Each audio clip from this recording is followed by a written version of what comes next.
Bueno, ya en nuestros estudios, Federico Sturzenegger, el ministro de Desregulación y Transformación del Estado. Federico, muy buen día, ministro. ¿Cómo le va? ¿Bien? ¿Cómo estás, Eduardo? ¿Cómo anda? ¿Bien? Súper. ¿Día histórico ayer? Sí, la verdad que sí. Vos pensás lo siguiente, no, yo creo que por ahí el presidente dijo que estamos ante el Congreso más reformista de la historia, y pensá lo que ha pasado en los últimos días, después de un debate de 40 años, dictamen para la ley penal juvenil. Después de 26 años, dictamen para el Tratado Unión Europea-Mercosur. Claro.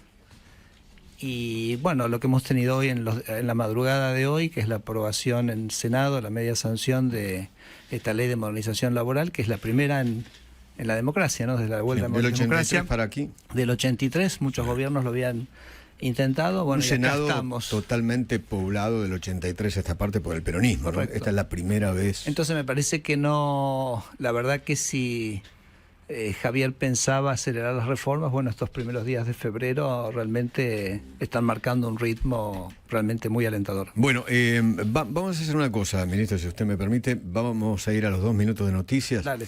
Y después empezamos a charlar con usted y explicarle a nuestros oyentes qué cambia con el proyecto de reforma laboral que aprobaron en senadores. Espectacular. ¿Qué va a cambiar? Pero con ejemplos lo más simple posible, ¿no? Y si podemos, nuestros oyentes puede trasladarle algún tipo de pregunta, me avisan, ¿eh? Noticias, 2 minutos. Federico Sturzenegger, ministro de Regulación y Transformación del Estado. Vuelvo con la pregunta. Ayer, día histórico, ¿y por qué?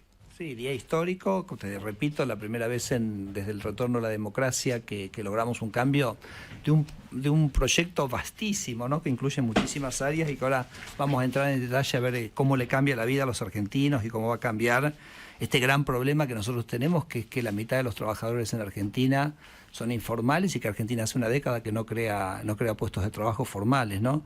Si me permitís por ahí, Sí. ¿puedo arrancar con unos reconocimientos, Sí, digamos, claro. a la gente que trabajó en todo esto, ¿no? Porque acá hubo varios equipos, por supuesto la ministra de Capital Humano, Sandra Petovelo, Julio Cordero, donde está la Secretaría de Trabajo, tuvo un papel protagónico en esto, sobre todo Guillermo Comadira, que quizás no conoces el nombre, pero quizás introdujo por ahí la cláusula más importante que tiene este proyecto, después lo podemos charlar. El equipo nuestro en desregulación, Maxi Fariña, Cecilia Domínguez, Agustina de Checo, fueron también actores absolutamente centrales. El ministro Luis Caputo, porque toda la parte tributaria, Claro, que es la parte final y la de promoción del empleo, digamos, son contribuciones que vienen de ese área. Y después te acordás que nosotros trabajamos en el Consejo de Mayo. Si vos mirás el documento del Consejo de Mayo, vas a ver un proyecto de reforma laboral, artículo por artículo, bueno, y lo que se aprobó es prácticamente lo que habíamos presentado ahí. Eso es lo que firmaron con los gobernadores. Claro, eso no, ahí digamos, claro, ¿te acordás que se armó un grupo que estaba Alfredo Cornejo representando a los gobernadores? Sí, después se le presentó a los gobernadores, Carolina Lozada, representación del Senado, Cristian Retondo en representación de diputados, Martín Rapalini de la UIA y Gerardo Martínez de la UOCRA, ¿no? Entonces, nosotros, ese grupo trabajó durante 6 meses en reuniones, todos hicieron sus contribuciones, así que me parece que también vale la pena mencionar ese trabajo en equipo. Y finalmente, bueno, los 12 gestores políticos, digamos, que es bueno, la gladiadora Patricia Bullrich y Diego Santilli, que estuvieron, digamos, en básicamente lo que es la democracia. La negociación, claro. Que es la democracia, ¿no? Que es básicamente buscar los consensos para este proyecto que, te repito, bueno, creo que es revolucionario. Si querés pasamos es ahora. la ley para mí la más consensuada por el gobierno. Nunca hubiera ocurrido. Bueno, no sé. Los años de mi ley. No, qué sé yo, no sé. ¿Te acordás la ley Bases que la negociamos 8 meses? Sí, y bueno, era ómnibus y quedó un fitito. bueno, quedaron muchas cosas y quedaron muy importantes, pero te repito, Eduardo, es un poquito el juego de la democracia, que Claro. es la búsqueda, por eso están estas instituciones y las cámaras. A ver, yo te digo, el proyecto trabaja sobre 3 líneas, ¿no? Yendo a lo que es tu pregunta de... ¿Qué cambia? Claro, ¿qué cambia? Entonces yo diría, vamos a las 3 líneas. Una línea es, ¿te acordás que lo hemos hablado acá mucho, lo que yo hablaba, el carancheo? ¿Te acordás? El hecho de que mucha gente como vive de la relación laboral, o sea, le saca recursos el Estado, ¿te acordás que yo te decía? Sí. La industria del Los juicio, gremios. los gremios, etc. Entonces, ese es un capítulo, ¿ok? El segundo punto que nosotros planteamos en el documento del Consejo de Mayo es cómo se hace la negociación laboral, porque Argentina tiene un esquema de negociación que es que como que en cierto sentido es como una sola medida de zapato para muchos pies diferentes. ¿Qué quiero decir esto? Vos tenés muchas provincias, muchas, digamos, características típicas de los distintos lugares de Argentina, sin embargo se imponía una única negociación que todos tenían que cumplir, y eso en alguna vez generaba una rigidez que podemos ahora charlar, generaba un problema muy, muy fuerte en la creación de empleo en Argentina. Y el tercero, ¿te acordás? Era el tema de la industria del juicio, que es como un peso terrible para las empresas, para grandes y pequeñas, y entonces teníamos que, digamos, atender. Esos son los tres temas. Entonces, si querés, no sé, arrancamos, ¿te parece? Sí. Viendo cada uno de ellos, ¿no? Me vas interrumpiendo. Totalmente, Si querés, sí. vamos de atrás para adelante. Empecemos con la industria del juicio. Sí. Ahí, ¿te acordás que yo te comentaba en algunas veces que he venido antes que el tema de la industria del juicio no tiene tanto que ver con el monto de las indemnizaciones, que es un mes por año trabajado, ¿okay? Que eso no se modifica en lo más mínimo, sino en que después los fallos judiciales era como que te acrecentaban eso de una manera muy significativa, ¿no? Qué sé yo, hace unos meses, por ejemplo, tuvimos un caso muy famoso que era el caso Piegari, Sí. donde el trabajador aducía ciertos Lo dimos ingresos. a conocer nosotros. ustedes- entrevista acá. Nosotros hicimos la nota. Exactamente. Ahí arrancó el caso Piegari. Exacto. Tenías el tema, por ejemplo, de que a veces cuando vos tenés un juicio por ahí de un evento que ocurrió hace 5 o 6 años, vos tenés que actualizar el monto acá, y los jueces te usaban unas tasas como si hubieras invertido la plata, no sé, en Bitcoin, ¿me entendés? Bueno, no sé si es el mejor ejemplo hoy en día, pero hubieras invertido en una cosa que era absolutamente imposible. Tenías el tema de que esto lo hablamos con Gabriel, ¿te acordás el tema de los peritos en los procesos judiciales que cobraban un porcentaje de la sentencia? De lo que ellos mismos dictaminaban. De lo que ellos no dictaminaban. Entonces, claro, tenés un incentivo, digamos, a acrecentar eso. Tenés temas de registración laboral. Bueno, en fin, un montón de cosas que... ¿qué es lo que se Fundían hace? las pymes. ¿Qué es lo que se hace en esta ley, en este proyecto que tiene media sanción? Básicamente se reduce esos márgenes de incertidumbre. Entonces se dice, por ejemplo, las sentencias se van a actualizar de esta manera. Entonces no vas a tener una sorpresa por ese lado. ¿Se O sea, entiende? el juez no va a poder ir por otro lado que no sea por el... El por perito que le va a marca la cobrar ley. por su trabajo El perito va a cobrar- y no por el monto de la sentencia. Exactamente, se define, digamos, por su trabajo y no. Entonces hay como una serie que por ejemplo, hay otro tema que se llama la caducidad de instancia. Sí, señor, 6 En todo meses. caso, Gabriel, ayúdame, pero es que básicamente estos litigios podían durar para siempre y entonces ahora tiene que tener un tema de resolución bastante rápido.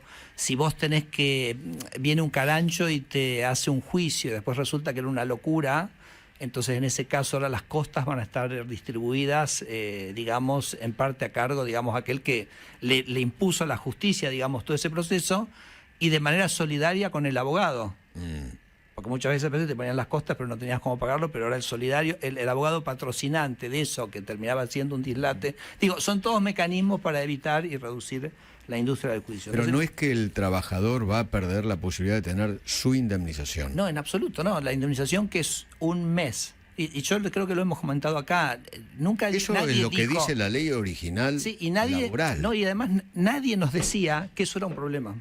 Más allá que te comento Claro. que es de los regímenes indemnizatorios más favorables del mundo. Está entre los más favorables del mundo. Pero no era un problema. El problema era la incertidumbre asociada al proceso del litigio, ¿no? Y después, por supuesto, la parte esta que te estoy comentando, que tiene que ver con la ley de contrato de trabajo, también lo que hace es que genera muchas maneras de ajustar la modalidad laboral a lo nuevo, a cómo se trabaja hoy, que a veces las relaciones laborales no son, viste, eso estricto, de 8 a 5, lo que fuere, todos los días como era antaño. La gente busca más diversidad, más libertad, Flexibilidad. más flexibilidad. Entonces, por ejemplo, un caso paradigmático, que fue un aporte de Cristian Retondo a este proyecto, que es el tema de los trabajadores de plataforma, etcétera. Los trabajadores tenían un problema tremendo, que es que las propias empresas les querían dar seguro, les querían dar cosas, pero tenían miedo de quedar encuadrados en una relación laboral típica. Entonces, bueno, eso de alguna manera se clarifica y se permite, digamos... Yo he escuchado... Ese como un primer sí. capítulo. Yo he Eduardo. escuchado sobre este capítulo críticas diciendo que va a haber... Esta ley lo que va a crear es trabajadores más sumisos y que esta ley es pro empresario y no pro operario. Sí, no sé de dónde... Yo creo que eso, los que dicen eso, no sé qué estarán defendiendo, etcétera, pero creo que tampoco están viendo las realidades del mercado laboral de hoy, ¿no? Te doy, por ejemplo, el ejemplo de las vacaciones. Entonces, hoy la gente no quiere necesariamente tomarse las vacaciones en bloque. ¿Te acordás cómo era cuando éramos chicos, que íbamos a la costa, etcétera, todo el mes o lo que fuera? Digamos, hoy se vive. Entonces, este proyecto lo que te dice es, no, bueno, si querés hacerlo de otra manera, hacelo. O sea, no hay ningún problema, es con acuerdo conjunto entre el trabajador. Entonces, pero eso no se podía antes, ¿no? Entonces me parece que digamos, no tiene ningún asidero ese tipo de críticas y... O sea, no es, como dicen algunos, una ley que crea esclavos modernos. No, todo lo contrario. Es básicamente crea la posibilidad de que mucha gente que hoy estaba excluida del mercado laboral se pueda insertar. Y me parece que aceptando que las relaciones laborales ya no son las relaciones laborales desde 50 años, ¿no? Así que eso me parece que esos son muchísimos artículos, son muchísimos cambios, hay mucho detalle que no vale la pena entrar, pero que me parece que va a permitir, ya te digo, adecuar la condición, la oferta laboral al nuevo mundo del trabajo, a este mundo tan cambiante, tan diferente, y a su vez generar, si se quiere, como esta limitación a la industria del juicio, que bueno, vamos a ver, ojalá, digamos, vamos a ver cómo funciona. ¿El otro capítulo? El otro capítulo es el de para mí quizás sería el central de esta ley, que es el de la negociación laboral. Entonces, también lo hemos hablado acá, pero este punto es lo siguiente. Hoy Argentina tiene un mecanismo de negociación que es único en el país. Que es un mecanismo que otros países tienen. Por ejemplo, Italia lo tiene, y vas a ver que genera los mismos problemas que acá, pero otros países no. Alemania no tiene negociación única por país. Tiene, por ejemplo, negociaciones por regiones, por provincias. Lo que acá serían las provincias. Sí. O Estados Unidos y Australia tienen negociaciones por empresa, o sea, a un nivel mucho más chico. Quieren que la negociación salarial esté como mucho más cerca de la problemática de la empresa, del lugar y de los problemas, no solo el lugar, sino también a veces los problemas que una empresa puede tener o que tiene que resolver. Entonces, eso en Argentina no se podía. Entonces vos fijate, mira, yo siempre doy el ejemplo de Italia. Italia tiene el mismo sistema. Y vos no sé si sabes que en Italia siempre se habla de una división entre la Italia del norte y la Italia del sur. Sí. No sé si eso se ha escuchado. Sí, mucho. Mucho. Y eso ocurre por el mismo motivo, que hay un único convenio laboral. Entonces acuerdan en Milán un acuerdo salarial y hay que aplicarlo en Calabria o en Sicilia. Por ahí no funciona ahí el mismo. Entonces vos lo que tenés es exclusión y tenés desempleo en Calabria y Sicilia, porque es como que le obligás a tener el convenio del norte, ¿no? Entonces Argentina es lo mismo, vos agarras un acuerdo por ahí para la zona más rica del centro pampeano y se lo imponés a regiones que por ahí no tienen ese nivel de productividad, y entonces expulsás el trabajo de esas zonas, ¿no? Yo me acuerdo incluso cuando el presidente Javier Milei en una reunión con gobernadores le explicaba este concepto que te estoy hablando, que ahora te digo cómo se implementa, y donde entra también esta cláusula comadira que te comenté hace un rato. Muchos gobernadores dijeron, bueno, finalmente, porque sé lo que nos decían, algunos gobernadores decían, ustedes nos critican que acá es todo empleo público, y le digo, ¿y cómo no va a ser empleo público si la propia negociación salarial me impide a nuestras empresas privadas operar? Entonces decía, bueno, finalmente que alguien está pensando con una visión federal de este problema y cómo se resuelve. Por supuesto, hay una diversidad. Hoy en Neuquén los sueldos son el doble que en el área metropolitana, ¿correcto? Y en otros lugares no. Entonces, me parece, por eso a veces yo decía que esta ley en realidad es la federalización del trabajo, porque permite esta diversidad. Y eso, Eduardo, es en un artículo que tiene esto, es un concepto que se llama el de la prelación, que dice que a partir de ahora, esto es un cambio trascendental, ya no en la ley de contrato de trabajo, sino en las leyes que regulan las convenciones colectivas, el convenio inferior va a prevalecer sobre el convenio superior. Entonces, si hay un convenio de empresa, ese convenio prevalece. No es que la empresa lo tenga que hacer, también puede ser que los propios gremios nacionales, al tener la posibilidad, ellos mismos permitan esta flexibilización de sus propias bases, ¿entiende? O sea, que ellos mismos, de alguna manera, o sea, es como cuando abrís la economía y forzás la con un ejemplo concreto, no sé, de camioneros o de la UOM. No, estoy hablando, digamos, imagínate una industria metalmecánica en Santiago del Estero, en Salta, que tiene sus particularidades, tiene su situación, tiene una situación de clientes particular. Bueno, en un momento puede pagar más sueldos, en otro puede pagar menos sueldo. Entonces, si vos le pones una cosa muy rígida, por ahí de alguna manera no les permitís, digamos, ajustarse a esa situación. No sé, es una diversidad. O sea, lo importante acá es que cada empresa tenga la posibilidad, digamos, de ajustarse a sus condiciones. Eso va a ocurrir.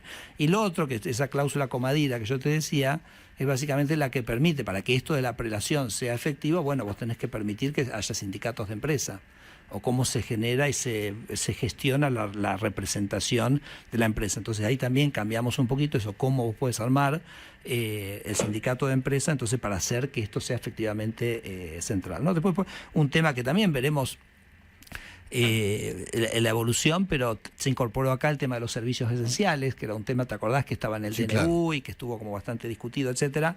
También se incorporó. La educación, por ejemplo, no era un servicio esencial. Exacto. Ese entonces es el segundo tema, y después tenemos el tema, yo te decía, el tema del carancheo, ¿no? El tema de esto de que todo el mundo como que de alguna manera muerde de la relación. Del salario del trabajador. Entonces, por ejemplo, lo que yo te decía, la industria del juicio, la industria es un carancheo sobre la relación laboral, y entonces, bueno, ya te expliqué toda la primera parte, traté de ilustrarlo, apunta a reducir ese carancheo. Yo también te decía, el carancheo también es del Estado. Reconozcámoslo, porque los políticos mucho queremos el trabajo, pero después cuando vos contratás a alguien, sácate. Carga impositiva tremenda. Una carga impositiva tremenda, ¿no? Entonces acá es donde entran las contribuciones. Carancheo de los gremios. Sí, pero vamos a eso en un minuto. Pero, por ejemplo, este proyecto incorpora una baja en los aportes patronales, o sea, una baja en el gobierno resigna recursos de la relación laboral, se los devuelve a las empresas, simplemente les pide que los mantengan en un fondo para generar más certeza, incluso para el propio trabajador, para los temas de despido. Y después hay un sistema que se llama el RIFLE, que es básicamente para las nuevas contrataciones una menor carga impositiva. ¿Okay? Entonces, digamos, ese carancheo del Estado, bueno, eso nosotros decimos es la contribución de la motosierra, ¿no? La motosierra baja el gasto, permite bajar impuestos. El año pasado, ¿te acordás? Se bajó el impuesto país, internos, aranceles, un montón de impuestos, retenciones, etcétera. Bueno, ahora le tocó el tema del mercado, digamos, la contribución de la motosierra al mercado laboral, que es a través de la cosa. Y con respecto a los gremios que vos me decías, bueno, hay una cláusula que es, digamos, del de la ultraactividad. La ultraactividad quiere decir que vos tenés un convenio que tiene ciertas cláusulas, y es como que lo que pasaba era que si nadie se sentaba a negociar, eso quedaba. Entonces ahora se puso una cláusula que eso hay que volver a renegociarlo todo. Entonces todo ese si se quiere, esas contribuciones de los gremios tienen que volver a ser negociadas. Se pusieron un tope, o sea que si se fueran a negociar no pueden ser más de un cierto valor. Entonces nosotros teníamos algunos sindicatos donde esa contribución era exorbitante, llegaba al 7%, Eduardo, del sueldo, el 7% del sueldo. Entonces ahora se puso un tope que es del 2%. Y el tema, y por ahí con esto termino y me preguntás detalles más que quieras saber, otra cosa que también me parece interesante sobre este tema es que ahora el recibo de sueldo va a incluir todo. ¿Todo qué significa? Todo significa que, por ejemplo, cuando vos te contratan, el recibo de sueldo hoy, por ejemplo, no incluye todo lo que el Estado paga de aportes patronales. Entonces el trabajador en realidad no tiene verdadera conciencia de cuánto es el costo que tiene ese empleo para, digamos, el empleador en su conjunto, ¿no? Y tampoco hay cargas como estas que estamos hablando de los gremios, que en realidad no la paga la empresa, pero que no la paga el trabajador, y que tampoco el trabajador sabía que existía. Pero a la postre es algo que lo termina pagando el trabajador, porque ¿de dónde va a salir la plata? La plata va a salir del sueldo. Entonces me parece que esa transparencia, Eduardo, también es un paso muy adelante en esto. A ver, tenemos algunos oyentes que están preguntando. Viviana, por ejemplo, pregunta esto. Buenos días, es para preguntarle al ministro Sturzenegger qué es lo que realmente cambió o no con respecto al cálculo del artículo 208 de la Ley de Contrato de Trabajo. Porque ayer me llegó un proyecto que estuve leyendo y no sé si ese proyecto finalmente fue el que llegó al recinto o bien eso se modificó de alguna manera. Okay. Muchísimas gracias. Soy Viviana de Mar del Plata. Bueno, artículo 208. Artículo 208 tiene que ver con la enfermedad, el pago del salario por enfermedad. Claro. Por enfermedad, sí. Entonces, acá básicamente lo que se hizo, porque eso también es un poco yo lo llamo el tema de los abusos, ¿no? Las licencias psiquiátricas, el tema de cosas.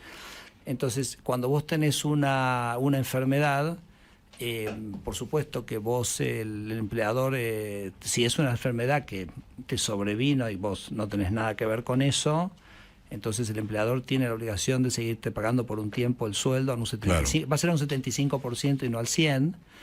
Y ahora, si vos, por ejemplo, te lastimaste jugando al fútbol, o sea, en algo en lo cual vos tomaste una acción activa y el empleador, la verdad que no tiene nada que ver, o sea, que te discapacitaste para el trabajo por un tiempo, entonces ahí es el 50%, ¿no? Entonces, la idea es que también esto apunta a la reducción, digamos, de estas licencias, si se quiere, eternas que había, porque en realidad no tenía ningún costo para la parte, digamos, que entraba, y ese fue un poco el cambio que se consensuó ayer, ¿no? Me parece que es 75 y 50. 75 y 50. Para enfermedad sobreviviente, entonces 75.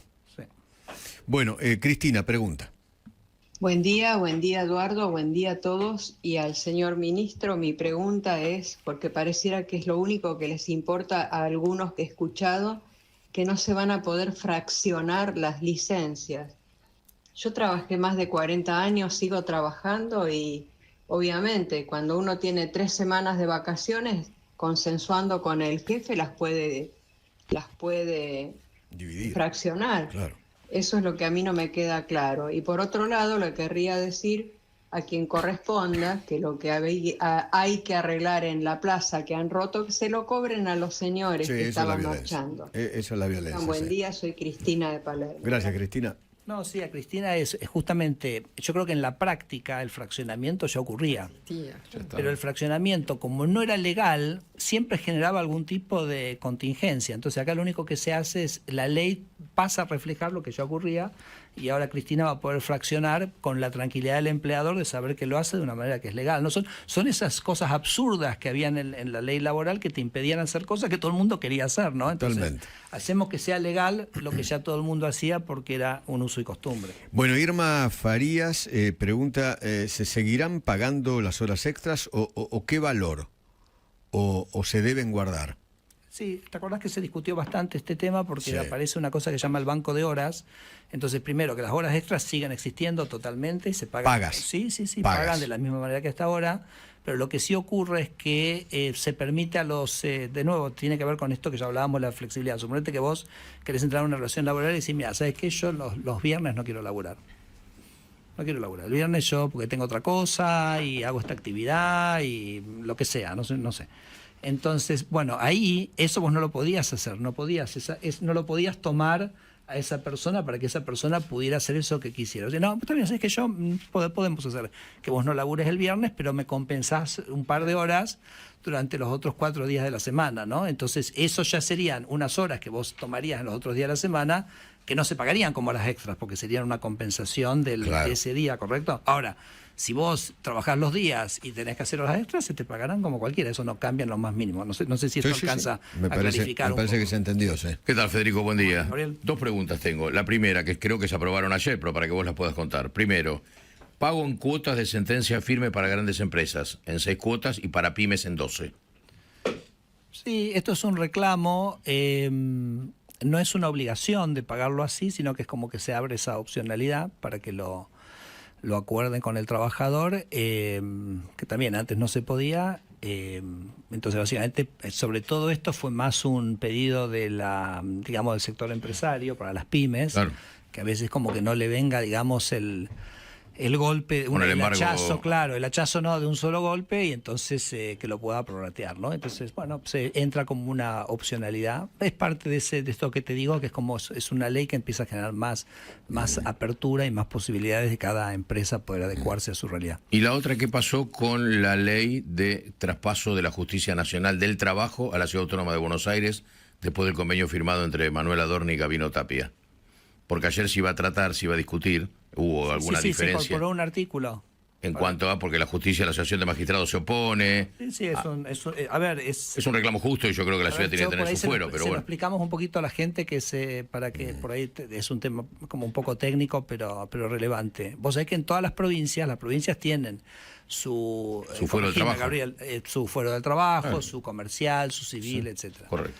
La ciudad de Buenos Aires, como vos sabés, durante mucho tiempo fue gobierno nacional. Sí. Por eso hay muchas cosas en la ciudad de Buenos Aires que están en el gobierno nacional, pero que en realidad no tienen nada que ver con Por supuesto. Te voy a dar un ejemplo. AISA.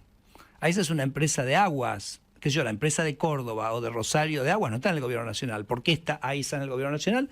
Porque históricamente la ciudad de Buenos Aires había sido territorio federal hasta la Constitución del 94. Entonces, bueno, lo mismo pasó con el fuero del trabajo, o sea que tenés juzgados que están dentro de lo que se llama la justicia nacional, pero en realidad en cualquier provincia son provinciales. Son Entonces, situaciones laborales de la tendría que provincia. pasar. Entonces, este es el proceso que me parece que comienza ahora de traspaso de esa justicia a la ciudad, que es lo que corresponde, es lo que pasaría en cualquier, lo que ya tenemos, mejor dicho, en cualquier provincia del país. Bien. Ministro, ¿no le parece que todavía persiste en algunos casos el carancheo, como usted menciona, sobre el salario? Por ejemplo, usted lo mencionaba recién, el aporte solidario de los gremios del 2%. Claro. ¿No se pudo borrar directamente eso? Pues es carancheo puro eso. A ver, me encanta que me lo preguntes porque este es un tema que estuvo en la ley laboral años y nunca como que lo visibilizamos, ¿no? Yo creo que nosotros incluso acá en este programa lo hemos tratado y lo hemos visibilizado mucho y me parece súper importante, y ahora va a quedar en el recibo de sueldo, o sea que cada uno va a tener conciencia de lo que está ocurriendo. Ahora, acuérdate lo que te dije, con la cláusula de que caen los convenios de las cláusulas de ultraactividad, estas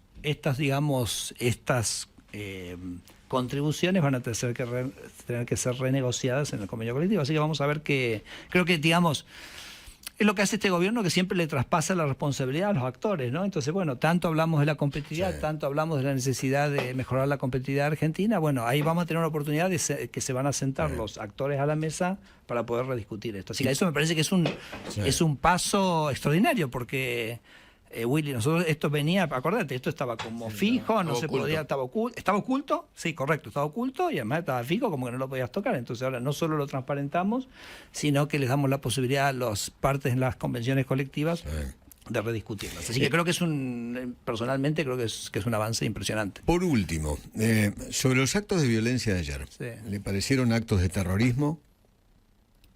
No sé, eso son definiciones técnicas, por ahí mejor para que se las preguntes a la ministra de Seguridad, pero... Así lo definió Adorni, por ejemplo. Bueno, perfecto. Entonces, lo que yo digo es lo vacío de propuestas, ¿no?, que está el kirchnerismo, porque fue como una oposición. Bueno, incluso creo que hubo un senador que dijo que se oponía a todo, pero que no la había leído la ley, ¿no? O sea, entonces hubo memes y videos en todo el día en eso, pero...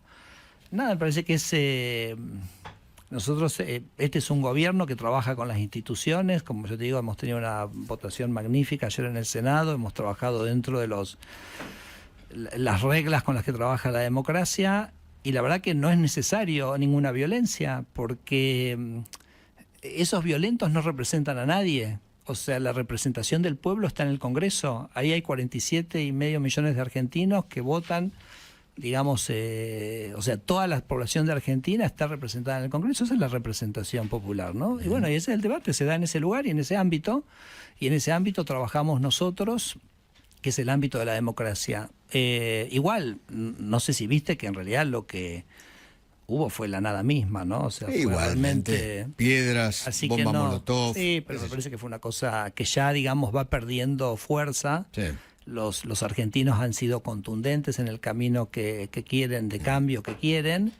Me parece que eso simplemente los expone a ellos en su falta de ideas y en su falta de votos, te diría también, ¿no? Porque los votos están en el Congreso y ahí es donde hay que trabajarlos. Le agradezco muchísimo. Gracias, gracias Federico. Federico Sturzenegger, el ministro de Regulación y Transformación del Estado.